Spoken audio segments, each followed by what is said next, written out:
नमस्कार दोस्तों, wealth sky के एक और नए इंटरेस्टिंग वीडियो में आप सभी लोगों का स्वागत है। मेरा नाम है सुधीर और ये वीडियो मैं धमाके के साथ आपके लिए लाया हूँ। एक और नए स्टेटमेंट आए हैं, उन स्टेटमेंट के बारे में समझेंगे। और यहाँ पे एनएससी के सीईओ बोल रहे हैं कि सैटरडे और संडे भी ट्रेडिंग डे हो सकता है आगे आने वाले दिनों में, अगर एक्सचेंज बढ़ते हैं। तो इसको हम समझेंगे क्या यहाँ पे बेसिकली कह सकते हैं जो इंडिया को रिप्रेजेंट कर रहे हैं टॉप एक्सचेंज प्लस सेबी, इनके बीच में क्या फ़ाइट हो रही है। और एक और जो नया स्टेटमेंट आया है एनएससी के सीईओ की तरफ से, उस स्टेटमेंट में क्या है उसको हम यहाँ पे डिस्कस करेंगे। तो फाइनली इस वीडियो को स्टार्ट करते हैं। तो देखो, सिंपल सी चीज़ है, जैसा कि मैंने आपको बताया, एनएससी पागल हो चुका है, ठीक है।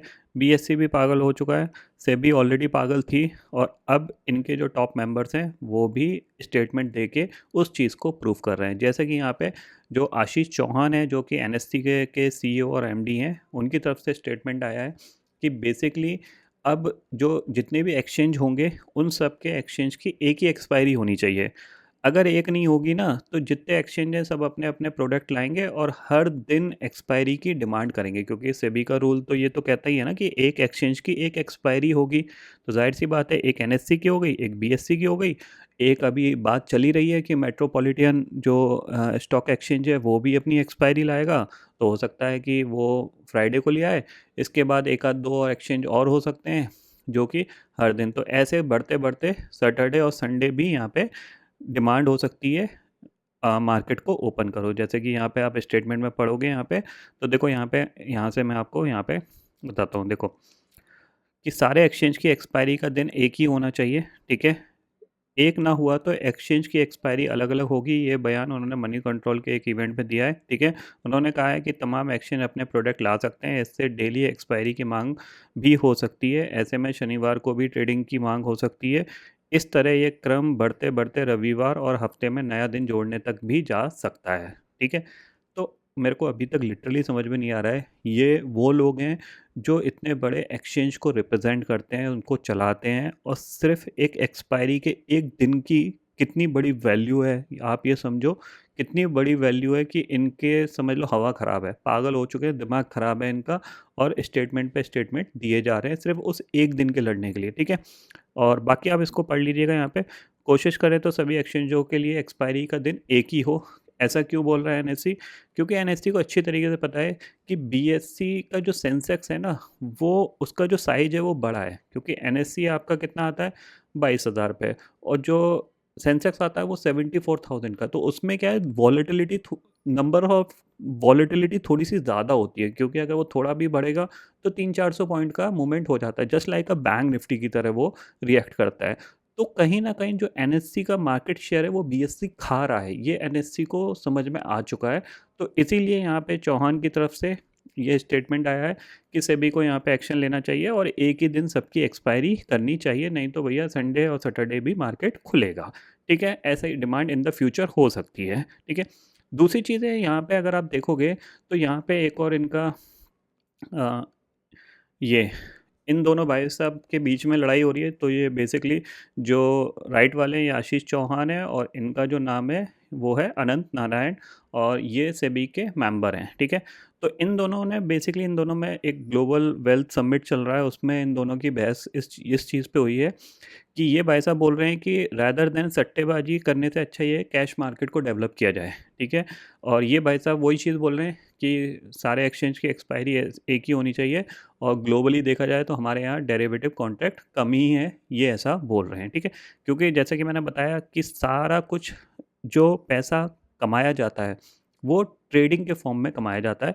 इन्वेस्टिंग से किसी को कुछ नहीं बोलता। लेट अस सपोज मैं अगर मान लो 50 करोड़ के शेयर आज खरीदता हूँ और वो मैं 10 साल बाद बेचूंगा, तो किसने क्या पैसा कमाया? किसी ने कुछ नहीं कमाया। जाहिर सी बात है, आज मैं खरीदूंगा, आज की ब्रोकरेज दे दूंगा, टैक्सेस दे दूंगा, और 10 साल बाद बेचूंगा तब की दे दूंगा, क्या फ़र्क पड़ रहा है। और अगर long term capital gain tax लगेगा भी, वो भी दे दूंगा। इससे किसी को ने कुछ कमाया नहीं कमाया। ट्रेडर की वजह से ही एक्सचेंज चलता है, क्योंकि एक्सचेंज की जो अर्निंग होती है वो ट्रेडर ही करा के देता है, ब्रोकर की अर्निंग ट्रेडर करा के देता है। इवन गवर्नमेंट जो 40,000 50,000 करोड़ एसटीटी कलेक्ट करती है साल भर का, प्लस इसके साथ साथ एसटीसीजी और एलटीसीजी कलेक्ट करती है, वो अलग ही है। सिर्फ एसटीटी का ही फिगर 40,000 करोड़ 50,000 करोड़ का होता है। तो वो भी ट्रेडर ही ज़्यादा बढ़ता है रादर देन इन्वेस्टर। तो ये भाई साहब बोल रहे हैं कि भैया कि कैश मार्केट को डेवलप किया जाए। तो कैश मार्केट को डेवलप कैसे करेंगे भाई? जो मार्जिन आज से 4 साल पहले प्रोवाइड होता था कैश मार्केट में ट्रेडिंग के लिए, वो तक तो सेबी ने बंद कर दिया। अब सिर्फ 4x का मार्जिन रह गया है, ठीक है? अगर आप फ्यूचर ट्रेड करने जाते हो, तो मिनिमम लॉट साइज़ आपका 6 लाख 7 लाख का है। तो आप कैसे कैश मार्केट को डेवलप करोगे जब आपका मतलब लॉट साइज़ ही इतने हैं, डेरिवेटिव के लॉट साइज़ इतने बड़े हैं। कैश में आप ज़्यादा कुछ कर नहीं सकते क्योंकि आपके पास मार्जिन नहीं है। मार्जिन है भी तो 4x मार्जिन पे आपको ज़्यादा कुछ मार्केट में उखाड़ नहीं सकते क्योंकि कैश के स्टॉकों में मूवमेंट कितना होता है, हार्डली 2-3% का होता है जिनके अंदर मार्जिन मिलता है। शॉर्ट सेलिंग अगर आपको करनी है तो कैश में आप सिर्फ इंट्राडे कर सकते हो, कैरी फॉरवर्ड ले जा नहीं सकते। कैरी फॉरवर्ड में आपको शॉर्ट सेलिंग करनी है तो आप जाके डेरिवेटिव में काम करो। तो कैश मार्केट डेवलप कहाँ से होगा? कैश मार्केट को डेवलप करना है तो ये 4x के मार्जिन को आपको 100x तक ले जाने दो अपने ब्रोकर को। जो जो अपना रिस्क मैनेजमेंट कर सकता है वो अपने आप करेगा। ग्लोबली कैश मार्केट इतने ज़्यादा डेवलप क्यों हैं? क्योंकि वहाँ पे मार्जिन फैसिलिटीज़ है।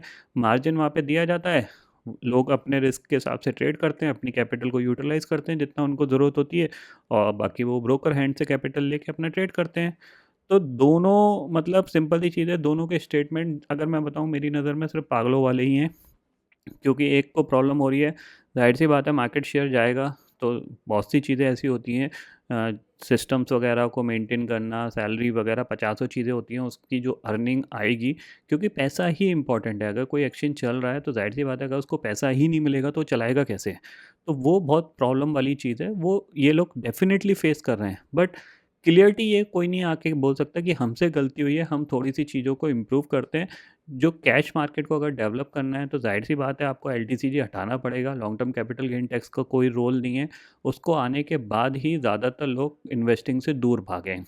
दूसरी चीज़ है मार्जिन जब से हटा है तब से कैश में लिटरली कोई ट्रेड नहीं करता।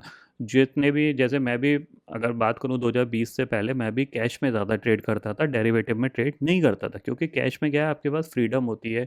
आप मल्टीपल स्टॉक ट्रैक कर सकते हो, उनमें वॉलेटिलिटी होती है, कुछ स्टॉक आपके फ़ेवर में जाते हैं, कुछ स्टॉप लॉस ट्रिगर करते हैं, आपके पास मार्जिन होता है।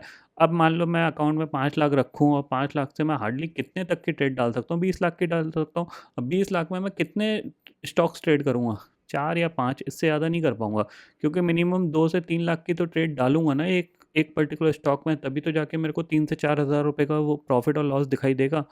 तो बेसिकली यहाँ पे देखा जाए तो दोनों लोग पागल हो चुके हैं। दोनों क्या इवन मैं बताऊँ सरकार भी पागल हो चुकी है क्योंकि सरकार को भी ये दिख रहा है कि यार पिछले 2-3 महीने से मतलब कलेक्शन ही नहीं आ रहा है, एसटीडी ही नहीं आ रहा, क्या करें? 40% वॉल्यूम डाउन है।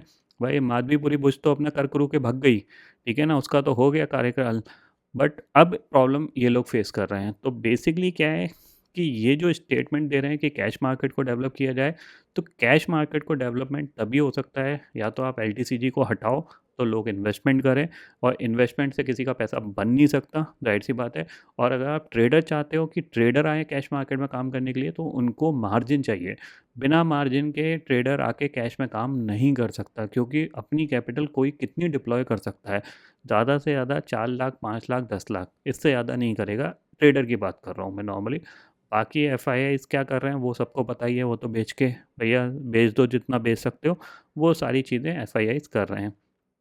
तो बाकी ये स्टेटमेंट पढ़ लीजिएगा, काफ़ी मज़ेदार स्टेटमेंट है, इंटरव्यू भी है यूट्यूब पे, वहाँ पे जाके देख लीजिएगा तो आपको समझ में आएगा कि एक्चुअल में प्रॉब्लम क्या हो रही है यहाँ पे।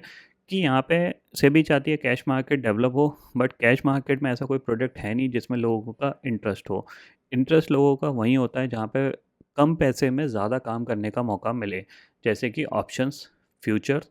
अगर आप वही फैसिलिटीज़ कैश मार्केट में दे सकते हो तो लोग कैश में जाके काम करेंगे। आप बताओ सोचो डेल्टा एक्सचेंज का जो लास्ट 3 महीने की ग्रोथ है वो 100% की ग्रोथ है। क्यों?